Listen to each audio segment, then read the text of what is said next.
With the Football League season underway, BBC One's on the ball now with Final Score.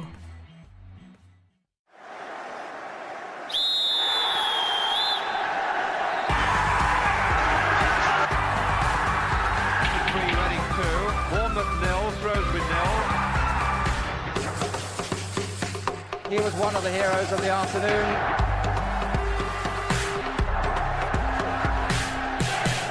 Score is Wimbledon. John Terry's tears, we all remember those. Crucial week.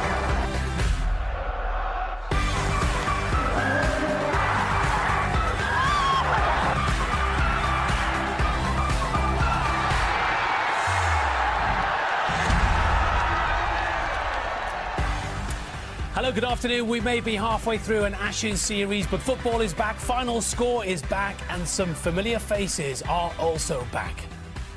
Lots of big-name managers under pressure to deliver promotion this season, including Harry Redknapp, aiming to guide his QPR side back to the Premier League at the first time of asking, while the FA Cup holders Wigan have a new man in charge, Owen Coyle, looking to hold on to his key players and a return to the top flight.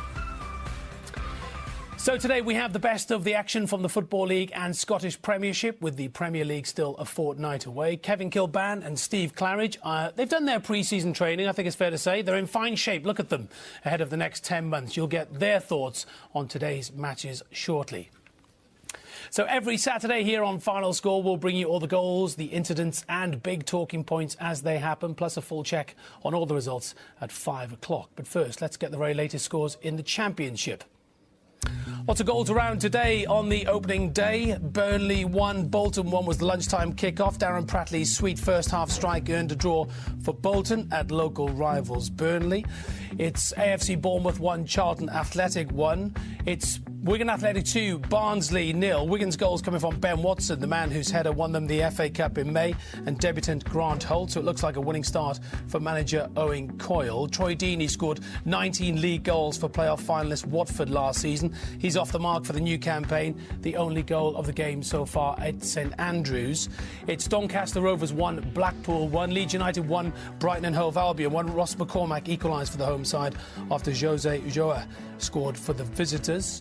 The latest from the Riverside: Middlesbrough 1, Leicester City 1, Millwall 0, Yeovil Town 0. Forest lead Huddersfield Town by a goal to 0.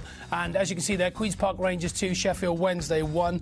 Promotion favourites QPR recovering from a goal down to lead, courtesy of Andrew Johnson's goal shortly before half-time. And the latest from the Medeski, it's Reading 1, Ipswich Town 1.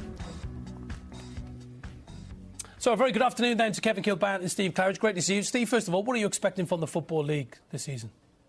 I'm expecting the clubs that came down, particularly from the Premiership, to do better than the ones that came down last year. I think the league will be better quality. I think if you were ever going to get out the Championship, probably last year was a good time to do it. I think it'll probably be a little bit more competitive. And it already, I mean, we're seeing some fantastic football already on the opening day. Yeah. When you look at the teams in the Championship, we know just how tough it is to get out of the Championship. There are some very big clubs looking for promotion this season, Kev. Yeah, of course. And Steve was saying the money that Wigan and QPR, these sort of teams will have, of course, it's going to benefit them. But I was at the Burnley-Bolton game today, and it was extremely tight game. And I think that's the way it's going to be throughout. Anyone can beat each other. We always say that every year, but this year especially looks tighter than ever. OK, for the moment, thank you very much indeed. You may see from your screen that we don't have the video printer. That's because there's a data issue with the people who provide all the information for us. It's affecting us and other broadcasters, but we'll keep you right up to date. We've got reporters right across the country for you here on Final Score. We are going to start today at Queen's Park Rangers. Harry Redknapp looking for a quick return to the Premier League, relegated last year. Favourites for promotion. Their opening game is against Dave Jones's Sheffield Wednesday. Mark Webber is at Loftus Road, and a return to English football for one Joey Barton, Mark. Indeed, it's a new dawn, the spark of hope from both sets of fans, as electric as the pace of this game, a real Football League firecracker. QPR have turned to their old guard, Joey Barton, Andy Johnson amongst them, to overturn a 1-0 deficit to a 2-1 lead so far. But that opener from Wednesday by the new boy Nihuyu, determined, carved from inside the box, and shows his potential power and muscle this season. QPR quick to retaliate, of course, and who are tapping home inside the box. Andy Johnson volleying a clearance from Kirkland to take the lead. Wednesday will feel aggrieved that Magoma got a yellow card and not a penalty after a Barton challenge to equalise. But there's plenty to come in this game. Tackles flying in like arrivals from the Heathrow stack. It's 2-1 to QPR. Mark, thank you. Well, Wigan had a mixed season last year, relegated after 8 years in the top flight, but winners of the FA Cup. Roberto Martinez has left for Everton. Owen Coyle now charged with the task of getting them promoted. That starts today at Barnsley, who avoided relegation themselves last season by the skin of their teeth. Richard Askham is at Oak Grove. Good afternoon to you, Rich.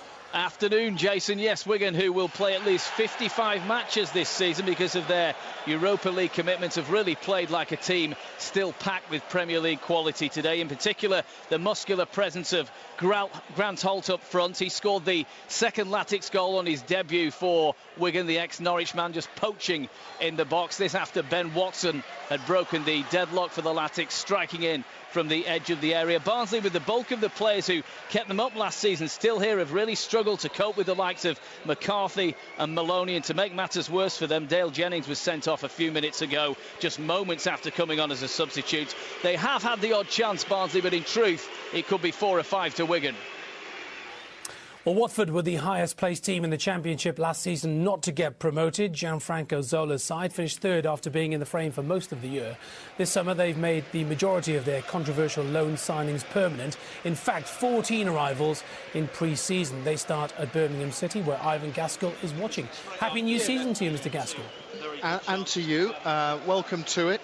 We're midway through this second half on a very warm August day here at St Andrews, and if last season's events are any guide, well, this one at least has started true to form. Watford so near yet so far from promotion to the Premier League, of course, ahead with a quality move against a middling sort of Birmingham side, 12th in the table last time round, and sluggish starters here. But for Randolph's flying save off McGugan's fine shot, it could have been worse for them. Instead, Troy Deeney's early goal, well taken and well manoeuvred early on, separates the sides. But credit where it's due on a warm day. Birmingham have worked their socks off to get back into this one. Several times they've gone close, but no cigar. Twice in the last 5 minutes indeed. But no show and no reward for their efforts so far. More perspiration than inspiration here. Midway through the second half for Birmingham, it's still 1-0 Watford.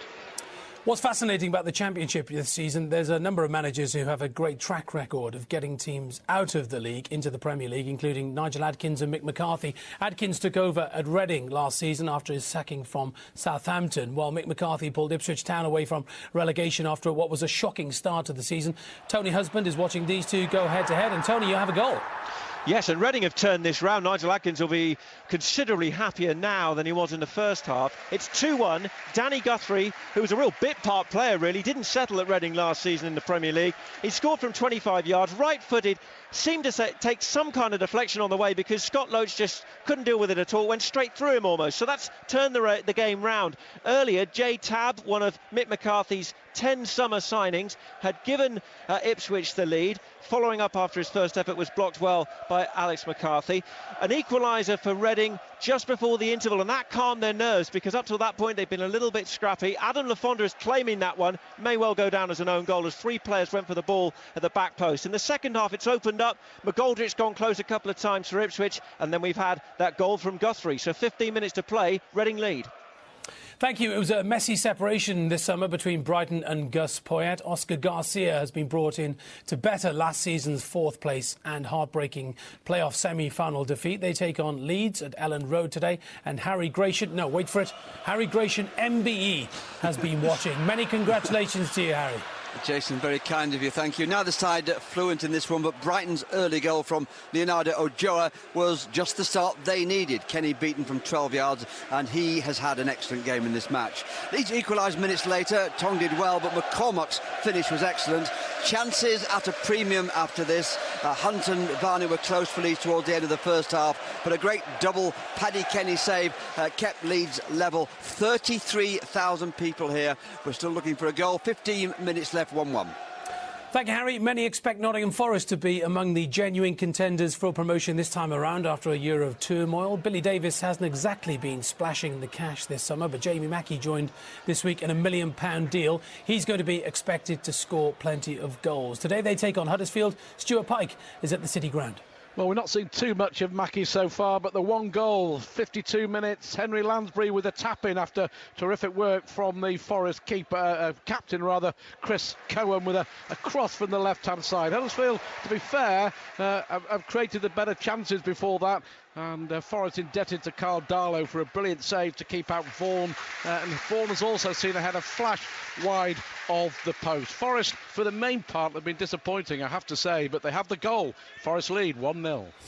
Well, another season went by with Leicester missing out on promotion. Nigel Pearson under pressure to make sure that doesn't happen again. Today they've travelled to Middlesbrough. Tony Mowbray's team also expected to be challenging at the end of the year. Good afternoon to Peter Slater at the Riverside.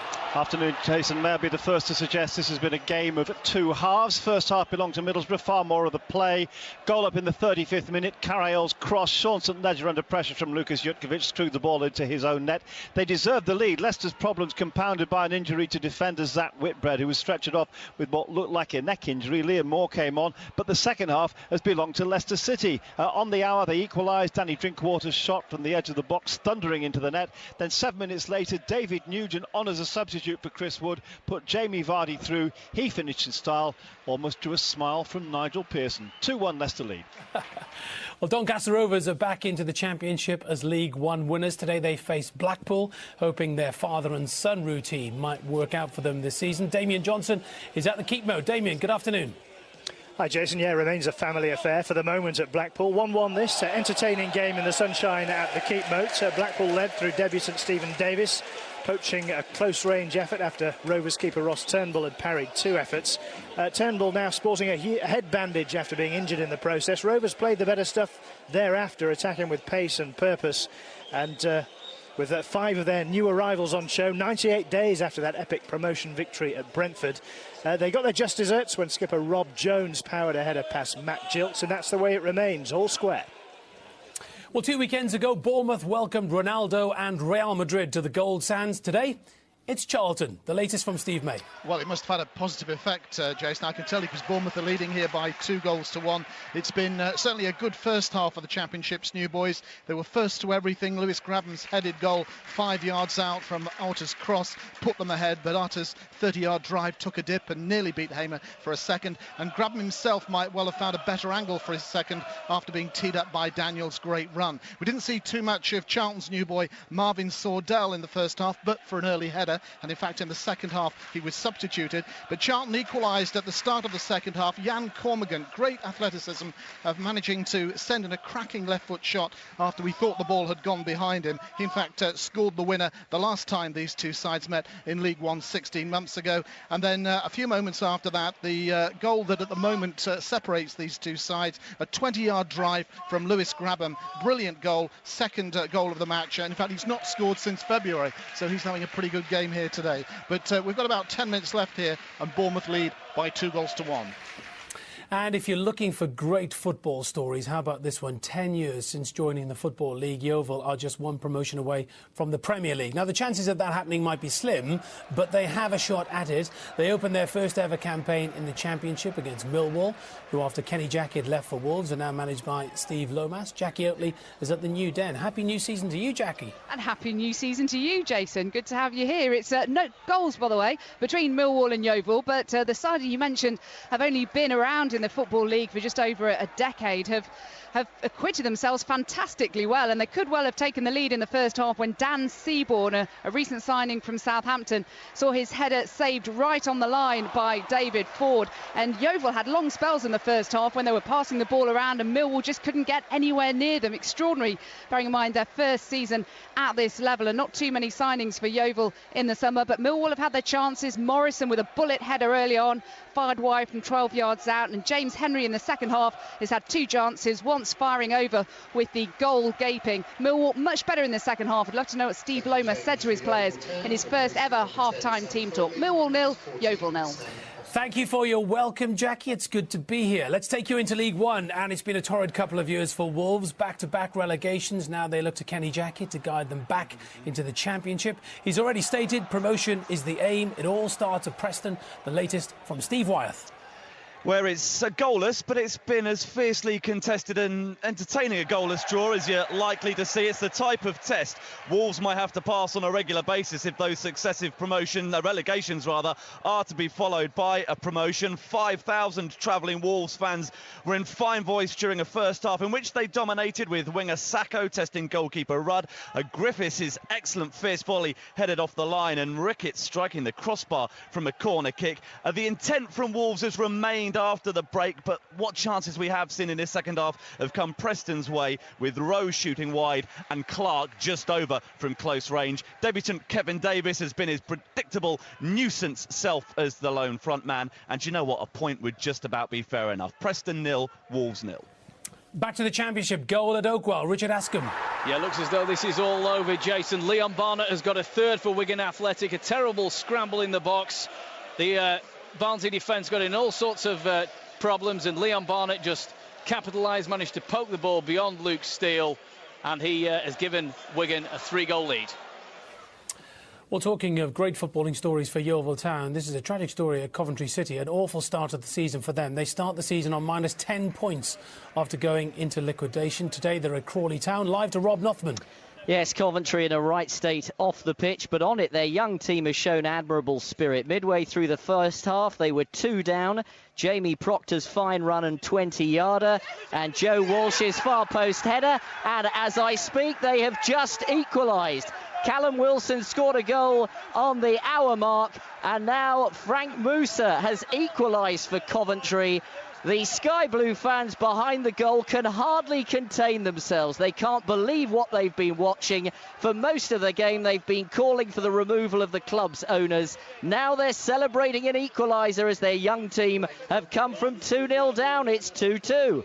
Bit of cheer for Coventry City supporters. What about at Loftus Road, Mark Webber? What sort of reaction did Joey Barton get? Just been substituted. Yeah, he's just come off. Standing ovation from the locals. Not so much from the away fans, I have to say. Sean Wright-Phillips has replaced him and already got himself into the melee. Also come on, new signing Charlie Austin, and he's forced to save the Kirkland as well. So QPR still trying their way to get another one here. At the moment, it's 2-1 to them.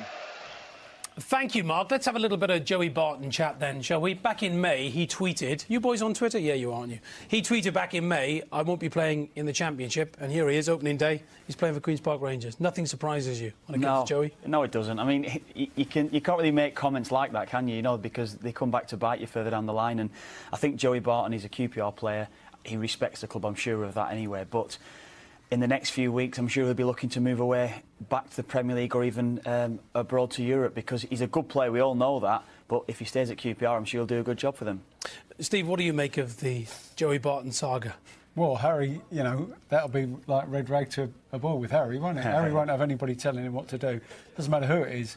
Yeah, they're up for this. I mean, he's played well today. Involved in a penalty incident, but he's given everything, which is all you can ask. You know, and fans and people will forgive and forget. You know, if you go out there and give 100%, he's done. Well, we just heard he's had a good reaction there. Well, I think ultimately he's a good player, isn't he? We know he's a good player, and Harry Redknapp has this personality of integrating, you know, players that's, you know, of a, you know, what we say, like a bit of a temperamental nature. Yeah, anyway. I mean, he's not on a middle of the road club. This is going to be an exciting season for QPR. There's going to be pressure. There's going to be people who need to play under that sort of pressure. He's someone who's, you know, who's been under the spotlight for a long time, so he can handle that sort of thing. They're going to need players like that. There's no doubt about it. And especially given the squad they've got, it's still a very good squad, isn't it? It's a fantastic squad. We've got it in front of us now, and it goes down to probably 18, 20 players that could all just walk into that side and do a good job. OK. We're going to go into League Two. After 25 years, Newport County Football Club are back in the Football League. It was 1988 when they were relegated from the then 4th Division. The club were wound up 9 months later. The former Tottenham Hotspur fullback Justin Edinburgh is the man in charge, and they take on James Beattie's Accrington. Hamish Marshall is at Rodney Parade. Well, how they're loving life back in the big time. They're leading Accrington Stanley by 4-1. 2 goals from new signing Chris Zabrowski, a volley from Harry Worley also in his debut, and a cracking curler from Christian Jolly, who scored one of the goals at Wembley to get the Exiles back into the league. Danny Webber's pulled one back from close range, but sunshine, a bumper crowd and the scoreline are making this a red-letter day, one to remember. It's Accrington trailing here to Newport by 4-1. So the newly renamed Scottish Premiership started last night with a goalless draw between Partick Thistle and Dundee United. Champion Celtic start their defence at tea time against Ross County. Two games kicked off at 3 o'clock. Ian Turner is watching Aberdeen v Kilmarnock. Afternoon to you, Ian. First of all, can you explain the new league system in Scotland for us? Well, basically, if you knew the old system, you know the new system. 4 leagues of 12, 10 and 10 teams, and the renamed Premiership with the addition of a play-off involving the team finishing second bottom is exactly the same as the old SPL. In other words, 38 matches with a top and bottom 6 created after 33 games. New unimaginative name, same setup. Just want to talk to you about the Aberdeen boss, Derek McInnes. He's been praising their support this week. How have they started today? Yeah, well, they do get tremendous support from their fans, and about 12 or 13,000 of them have turned out today. They've seen Johnny Hayes score the Premiership's first ever goal. Calvin Zola just arrived from Burton Albion, turned in shot. Craig Sampson could only parry, and Hayes made history from close range. Willow Flood added a second with his head. Chris Boyd has pulled one back for Kilmarnock. Aberdeen 2, Kilmarnock 1 with 2 minutes left. Let's get the latest from Rob Northman. Last time we were at Crawley Town v Coventry, there was a goal. Rob? Well, it was 2-2 then, but now Crawley have re-established their lead with a goal by Mike Jones. Coventry's team has 7 players of 21 or under, and their naivety at the back showed as a through ball slipped in Mike Jones, and he was able to beat Murphy in the Coventry goal. 3-2 Crawley lead. Thank you, Rob. Well, the day's early game in the Championship took place at Turf Moor, where Burnley took on Bolton, a game that Kevin Kilbane was commentating on for 5 Live. And it was Burnley who scored the very first goal of the 2013-14 Championship season via an own goal from Bolton defender David Wheater in the 26th minute, deflecting in a Danny Ings shot. Good start for Burnley, but Bolton were level just before half-time. Darren Pratley finishing off a good move with a very crisp finish, ensuring all square in the Lancashire derby. Finished Burnley 1, Bolton Wanderers 1. So let's get some reaction then from the Bolton Wanderers manager, Dougie Freedman. But are you reasonably happy today? I think so. I think it was a well-deserved point. I didn't think we'd done enough throughout the game to win the game. There was a period of about 25 minutes in the first half where we really showed our quality. We got some fantastic position, but just didn't have that final ball or final pass. So a little bit to work on there. As I say, at this stage of the season, good, well-organised team, a lot of determination. I'm happy from a coach's point of view. But you stormed back after conceding that goal. You really looked good for a good period of time, and it was a fine goal as well by Darren Pratley. Fantastic goal, pleasing, very pleasing. As I say, we've worked on that, how we reacted to knockbacks was going to happen in the season. We reacted fantastically well. We didn't panic. As I say, approach play, build-up play was fantastic. I just felt there was times, we're getting in certain areas we just didn't quite fire on all cylinders. But with the Davin and Gogg and Chris Eagles, Beckfords, it's just a matter of time. Be interesting when they all knit together. It's going to take time, isn't it? Well, listen, you like to think you can get it going straight away, but you've got to be realistic. There's 46 games. I just felt today, you see a determined team there. This time last year we come here and get beat 2-0. That wasn't going to happen. I've got a changed mentality in the group right now that they're always going to fight for each other, and that certainly showed out there. Local derby, good quality at times. Draw, fair enough. That's Dougie Freedman. We'll talk to Kevin Kilbane in just a moment about that game. First, let's take you to the Keep Mo. Goal for Damien Johnson.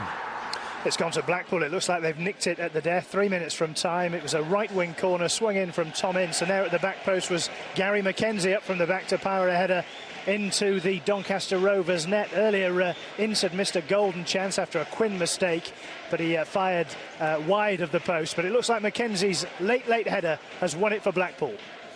What a start for Wigan Athletic, Richard Askham. Yeah, they've scored a 4th goal now, Jason. Marc-Antoine Fortuné, one of 9 new signings by Owen Coyle, just turned on the edge of the box, inside the area, and managed to steer the ball past Luke Steele. Wigan have won this at a canter. They now lead by 4-0. Rich, thank you very much indeed. When you look at the squad, you were just talking about QPR squad, when you look at Wigan Athletic squad, they are going to be up there. Yeah, you obviously still got a little bit of a point to prove, Owen, after what happened to Bolton last year. Started terribly with big expectation, but you get the feeling, this is another level, this squad, that they've managed to retain players. Dave Whelan has backed him, which he obviously felt he would do, taking the job, and they've started off. I mean, both sides look as if they're going to start off with victories, and you've got to say you wouldn't put too many ahead of either of those two at this stage. Yeah. Let's just quickly ask you about the Burnley-Bolton game today. Burnley played well today. Burnley played well. They just didn't have that really cutting edge in the final third. I think they had long periods of game where they were in possession, controlled long periods, but Dougie Freeman's probably right. It was a hard-earned point for Bolton, and I think Bolton probably had that bit of cutting edge in the last third. A few set plays that they had, they created problems for Burnley, and I think overall it was probably a fair result, although Burnley, with the possession that they had, were probably a little bit disappointed they couldn't go on and win the game. Let's take you live to the new den. Jackie Oatley has a goal. And it's a goal for Yeovil Town in their first ever match at this level. Ed Upson, Yeovil's best player, firing through a crowded penalty area into the bottom left-hand corner in front of the Yeovil supporters, who came here surely hoping at best maybe for a point, but his side hasn't disappointed, and they are just perhaps a minute away. We're in added time from a famous victory. Millwall 0, Yeovil Town 1. Jackie's absolutely right, Steve. That would be a famous victory. They've got a very small playing budget. Most pundits that I've been reading about, not you two, most pundits are tipping them to go straight back down. Yeah, I mean, but it's surprising what you can do if you work hard, you get one or two players in, which he has, that are well versed at that level, will bring a little bit of stability to the club. And no expectation, and that is a massive advantage. I tell you, when you're going into games, really with not a lot of pressure on. So it's a great start for him. And he's a good manager, isn't he, Gary Johnson? Well, he's done very that good level manager with Bristol City, hasn't he? So it's not like he doesn't know the players that he needs to stay in that division. OK, thank you very much. And back to Loftus Road, Mark Webber. Well, Chris Kirkland has been the member of the Sheffield Wednesday side that's been the busiest in the past few minutes. QPR now pushing really forward. He's had to make a great save off Charlie Austin, and Charlie Austin also put a header over a few moments ago. They now have a corner. They are itching for the 3, and you don't think that Wednesday are going to come back from this at the moment with a minute on the clock. It's still 2-1. To the Scottish Premiership, it's finished at Pittodrie. Ian Turner. Aberdeen 2, Kilmarnock 1, a really encouraging start for the new campaign for Aberdeen. Johnny Hayes scored the Premiership's first ever goal midway through the first half, and with the Dons playing some really nice football, no surprise when Willow Flood headed number 2. Killy's Chris Boyd came off the bench to pull one back. Cue a few nervous moments for the Dons defence, but they really deserve this win. Aberdeen 2, Kilmarnock 1. Back to the Championship. Are Watford hanging on to a valuable start and a win, Alvin Gaskell? Yes, they are, and I think hanging on is the phrase. Birmingham, credit to them, since that early setback, they've really worked hard. It's a warm day here in Birmingham, as with lots of places, and Lee Clark bouncing up and down on the Birmingham touchline, getting all hot and bothered. Calm down, Lee. There's an awful long way to go in the season, though. Only around about 4 minutes left here, and Birmingham attack again. Shot goes wide. Watford hanging on, and just a moment ago, just a sign of the tension here. Novak, the Birmingham City attacker, took advantage after a Watford player went down injured. Well, Watford hammered the ball out of play.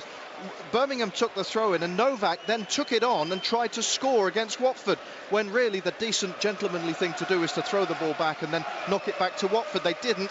A big melee ensued on and off the pitch, and then there was a booking for Novak. Interesting though, what if he had gone on and scored? There have been precedents. As I speak, Novak, the man in question, going on the attack. It looks like it may fizzle out. It's 1-0 here. OK, so we've talked about Wigan Athletic, we've talked about Queen's Park Rangers. What about Reading, Tony Husband? They are 43 seconds away from an opening day victory for the first time, actually, since 2006. They're leading 2-1 here against Mick McCarthy's Ipswich. They're trying to play time out. They've been trying to kind of chew up the clock by the corner flags, but they're having to defend from a long throw at the moment into the Reading penalty area. Danny Guthrie with the goal in the second half, which turned this game round, a 25-yarder. Earlier, Jay Tabb, remember, had given Ipswich the lead. A goal cancelled out by Le Fondre on the stroke of half-time. The ball's still in the Reading penalty area. They should get it away now, and with 10 seconds left, they should win this.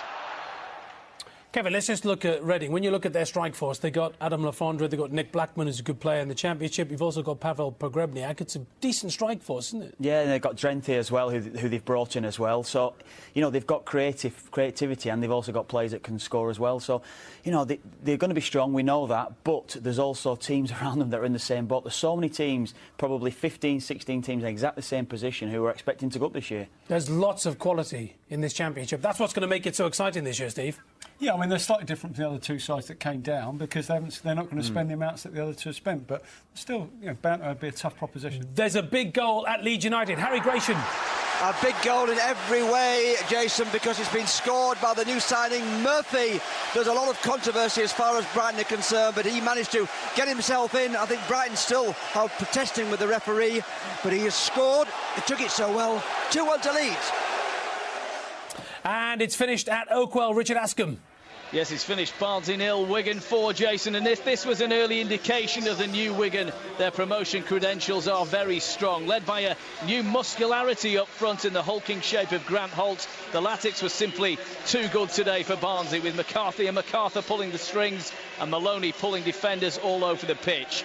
FA Cup final hero Ben Watson struck the first, new talisman Holt poaching the second, his former Norwich teammate Leon Barnett grabbed a third, before Sean Maloney put the seal on it late on with a fourth. Barnsley were already up against it before Dale Jennings was dismissed minutes after coming on for a studs-up challenge on James MacArthur. Barnsley will have better days. 2,500 travelling Wigan fans have certainly enjoyed this one. It's a terrific start for Owen Coyle. Let's go back to the Medeski. Tony Husband. Confirmation, Reading have won this one by 2-1. It was nervous at times. Reading finally finding their feet, though. It's their first win here since February. They were behind to Jay Tabb's goal. An equaliser claimed by Lafondra may well end up to be an own goal. Danny Guthrie won it 15 minutes from time with a long-range goal which sailed past Scott Loach. Reading off to a winning start back in the Championship. Late goal at the Keepmoat Stadium. Damien Johnson. Final whistle, in actual fact. Tom Ince has scored an amazing goal, really, because the Doncaster Rovers keeper Ross Turnbull went up for a last-minute corner trying to salvage a point at 2-1. He got caught out and the ball eventually broke to Ince just below us on the halfway line, left-footed, and he slotted it from, 50, 60 yards away to make the game safe. The story of the game, well, first of all, Blackpool took the lead early on. It was their new signing Stephen Davis poaching an effort. An equaliser from Rob Jones, the Doncaster skipper, up from a corner. Mackenzie got a header to put Blackpool ahead just with 3 minutes remaining. And then an amazing goal from Ince with, as I say, Turnbull up for the corner, stranded in the area. And Ince turned the ball in left-footed from about 50 yards out. 3-1 Blackpool. So a good start of the season for Tom Ince there, turning down a move to the Premier League, of course, to stay with Blackpool. Let's go to Mark Webber. It's finished at Loftus Road.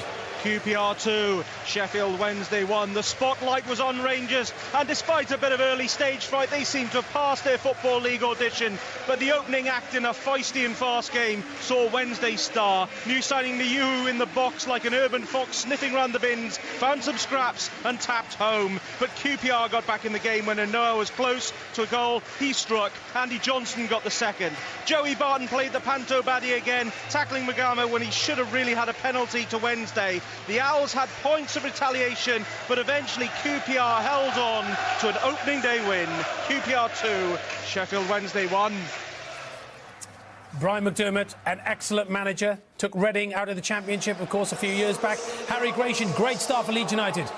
A great start, Jason, but he's left it late. 2-1. Murphy got the goal, 10 seconds left. The controversy, well, watch it on the Football League show tonight, because there's a suggestion of handball, and that, of course, will get a lot of scrutiny a little later on. But Leeds won, 2-1. Thank you, Harry. They'll love this down in South Wales. Hamish Marshall. Full-time, Newport County 4, Accrington Stanley 1. They return to the Football League with a win which ticked most of the boxes. An excellent display from summer signing Chris Zabrowski. He scored a goal in each half. His pace posed problems. He could form a potent partnership with Christian Jolley, who scored a beauty. There's going to be tougher days ahead, but what a dream start this was. Feels very strange saying Wolverhampton Wanderers are in League One. Steve Wyeth. Yes, and their first game in League One has finished as a goalless draw at Preston, 125 years after they met for the first time. Two of the founding members of the Football League play out a goalless draw, but not for the want of trying. The mood of 5,000 travelling Wolves fans reflected the game, on their feet and rowdy during a first half that saw Sacco, Griffiths and Ricketts all threaten goal, but more subdued as the chances dried up after the break, and Preston sensed they might nick a goal on the break. Clark at full stretch just over the bar came as close as anyone. On this showing, Wolves have the fight to avoid another relegation scrap, but they now know the quality they'll need to be challenging at the top. It's finished, Preston 0, Wolves 0. Thank you. They're still playing at St Andrews. Ivan Gaskell. Yes, nerve-wracking stuff. No one working up more of a sweat than Birmingham's manager Lee Clark. As I said earlier, bouncing around that touchline. It's only the first day of the season. He's already expended more energy than I do in a year. We're into 6 minutes of added time here, but Watford are just about clinging on to that early goal scored by Troy Deeney, 1-0, with around about 2 minutes of that extra time left.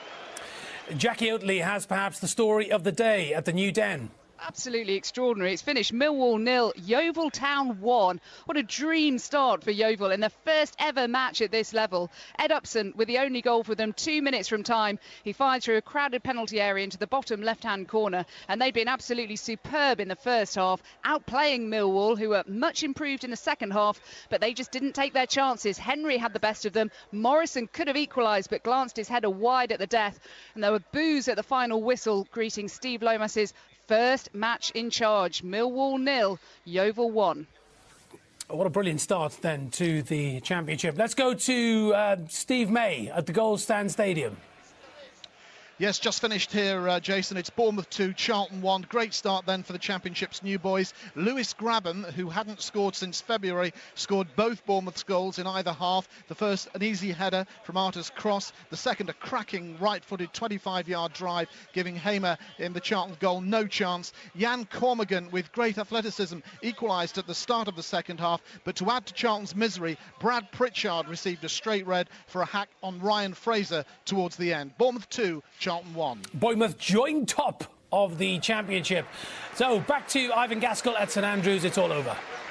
Yes, deep frustration for Lee Clark and co. Deep joy for Watford, who ended last season on that really deeply disappointing note in the Wembley playoff final. But they've started this one. They're off and running, and they were off and running early. 11 minutes in, Troy Deeney, Birmingham born and bred, came back to haunt his hometown club with a moment of quality. It proved the match winner despite Birmingham's best efforts. 6 minutes of added time.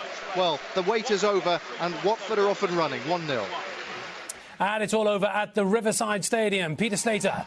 Yes, big win for Leicester, and the game, a bit like Middlesbrough's last season, started well and finished poorly. Remember, 15 wins before New Year, only 3 after it. After a decent first half in which they took the lead, Borough fell away after the break, conceded 2 goals in 7 minutes and continued a dismal record which now stands at just 2 wins out of 14 on the opening day of the season.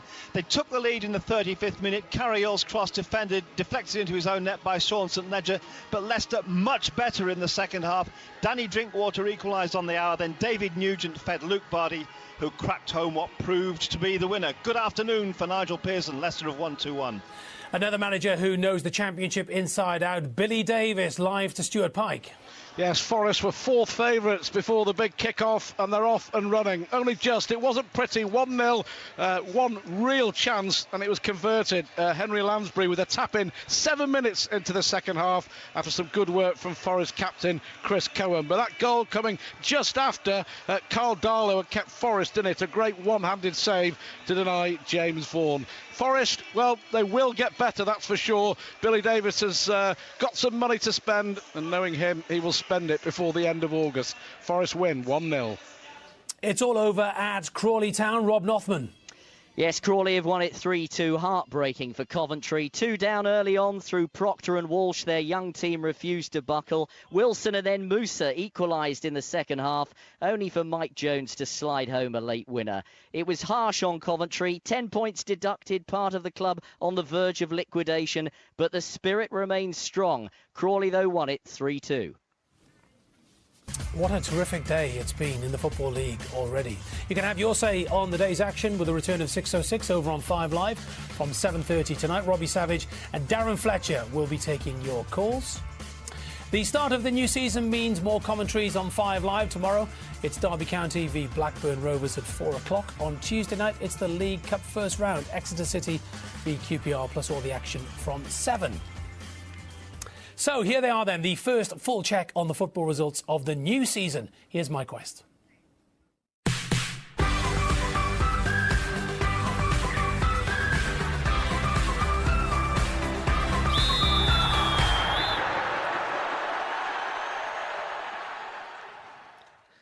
And beginning with the Sky Bet Championship. AFC Bournemouth 2, Charlton Athletic 1.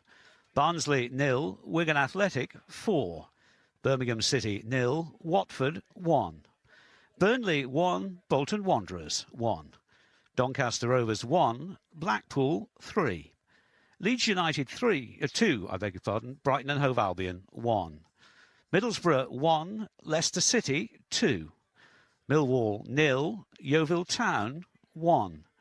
Nottingham Forest 1, Huddersfield Town 0. Queen's Park Rangers 2, Sheffield Wednesday 1.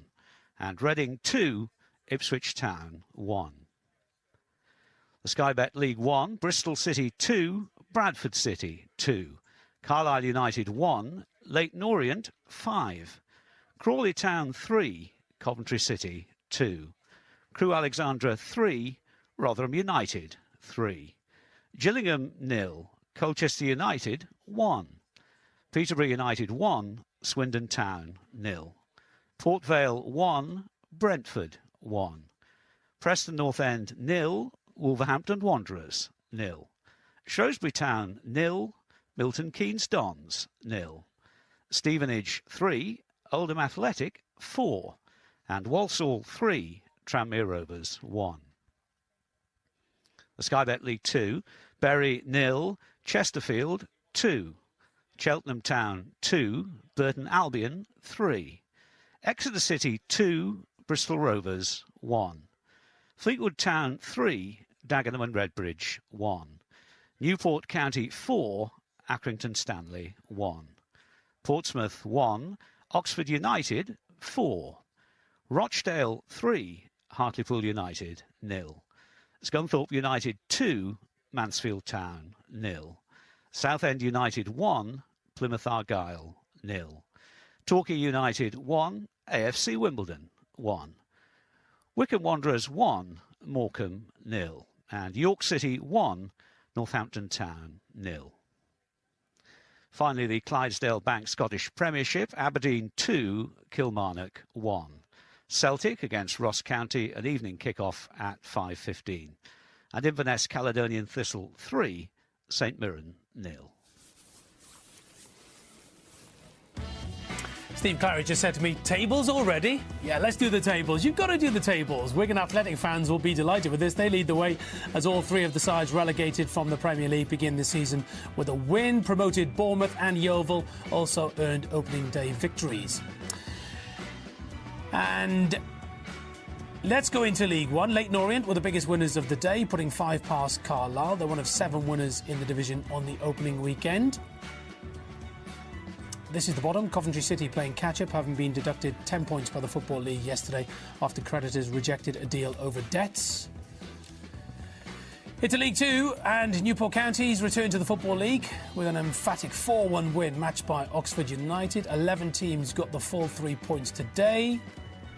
At the bottom, Hartlepool, Portsmouth and Accrington all lost by a 3-goal margin.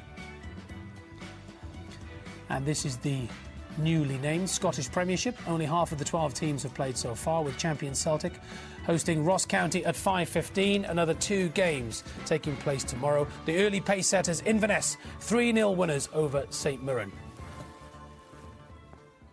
So Harry Redknapp and QPR got off to a winning start today. Let's take a look at the goals. Your commentator Nigel Adderley. Mahui again. Opening up for the shot, and it's a brilliant goal! What a debut for Ati Nahui!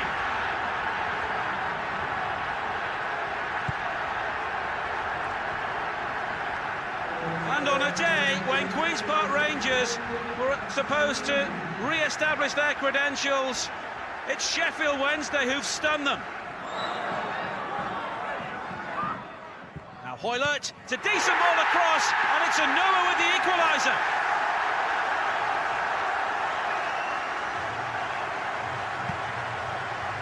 A rather strange goal, but he'll take anything in the circumstances. Nedum Onua's first goal for Queen's Park Rangers. Zamora was the target, there's Barton! Great save by Kirkland, but Johnson is there! And just like that, Queen's Park Rangers have taken the lead.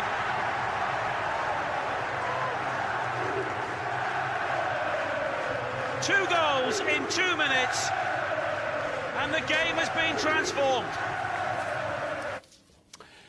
Well, Steve, it was interesting listening to Harry Redknapp in his news conference this week saying they shouldn't be labelled as title favourites. But when you look at their squad, as we've discussed in the programme so far, it's hard not to label them as favourites.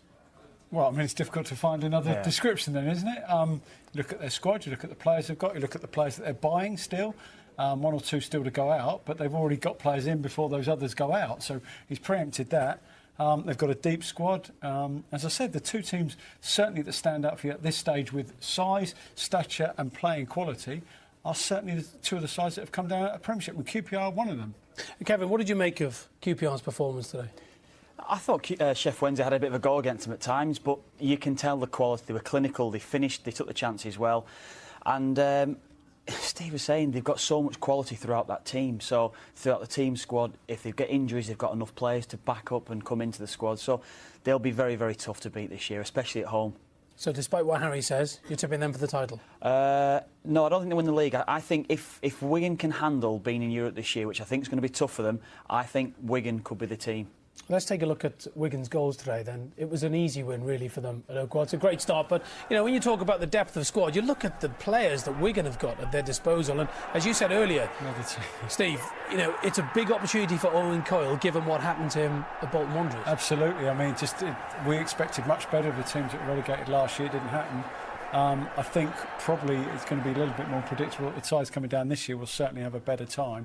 And as I say, simply because they've been able to keep the players that, you know, it served them so Grant well. Holt has moved to Wigan. Signing. It's a very clever signing. Really, really good. Even Fortuné coming in there as well. Two excellent strikers, and to get those two in on top of what they've already got. They may lose McCarthy before the transfer window shuts, I don't know, but you know, if they can keep all the players they've got with the quality they've added, they'll be strong. Yeah. Leon Barnett getting Wigan's third, and then this from Sean Maloney, and you know, there's a player with fantastic Premier League pedigree. Yeah, they were the better side obviously of the game, and it is very much a case of other teams that they'll play against might have 4 or 5 really good players who could step up to the next level. You know, the teams that we've just spoken about, they are, you know, from 1 to 11, you know, they're proven Premiership quality, and there is a difference. I suppose the difficulty is the keeping hold of those players as well. People like Callum McManaman as well, keeping hold of Sean Maloney. Yeah. That's going to be a difficult job. And McManaman for Wigan today starting on the bench, you know, so that's the strength that they've got. But like you said earlier on, Steve, you know, Owen Cole's got the backing of Dave Whelan.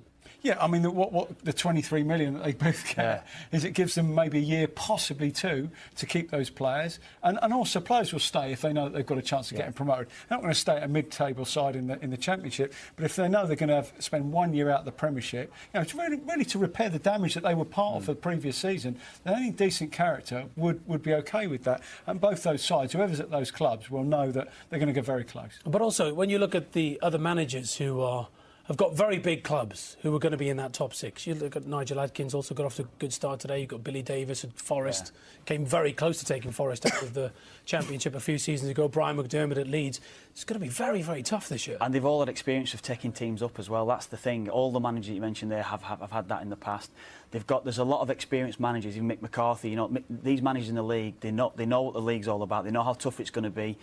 And it's certainly not going to be won in the first 6 months of the season. Teams that can get to Christmas time can be out of it, way out of it, and have an incredible run before the end of the season and get up. So there's going to be a lot of good football played, but it's going to be very tight. What about Watford? As you know, I watched a lot of the Championship last year, Stephen. We discussed it last year on Final Score and on the Football League show. For me, Watford were one of the best teams I saw last season. Do you think? Certainly the way that they played. I mean, whoever, you know, if you're going to be a Watford fan, you buy a season ticket there, you're going to get entertained. And they did that again. There is only one way that Gianfranco Zola's going to play, and it's to entertain and get the ball down and pass it. They did that again today. The problem for them is they're not going to be they're not unknowns now. Everybody knows what to expect from them, so they're going to have a little bit wise, a little bit cuter. But it's a good start today for them as well. So the main protagonists have all, you know, started as we imagined. And a great story, Yeovil Town. Yeovil, amazing. Gary Johnson, the job he's done, an incredible job taking them through the leagues, and again taking them up with an incredible win at Millwall today. Thank you very much, guys. Away from the start of the football season, plenty of other sport coming up this weekend on the BBC. The Swimming World Championships continue from Barcelona. Coverage continues right now on BBC Two and then on 5 Live from 6 o'clock. And it's the same again tomorrow. And this weekend sees the inaugural Ride London take place with a series of cycling events right across the city. The centrepiece will see 20,000 cyclists following the route of the Olympic Road race course, swiftly followed by a world-class field. Some top cyclists, the elite field, including this year's Tour de France green jersey winner Peter Sagan and Britain's Commonwealth Games gold medalist David Miller. Well, that's it for this week. My thanks to Kevin Kilbane and Steve Claridge. Thank you, fellas. Enjoyed your company. We're back next week on BBC Two from 4:30, the week after the Premier League begins. If your team has won today, many congratulations. If they've lost, there's a long way to go. Thanks for watching. See you next week. Bye for now.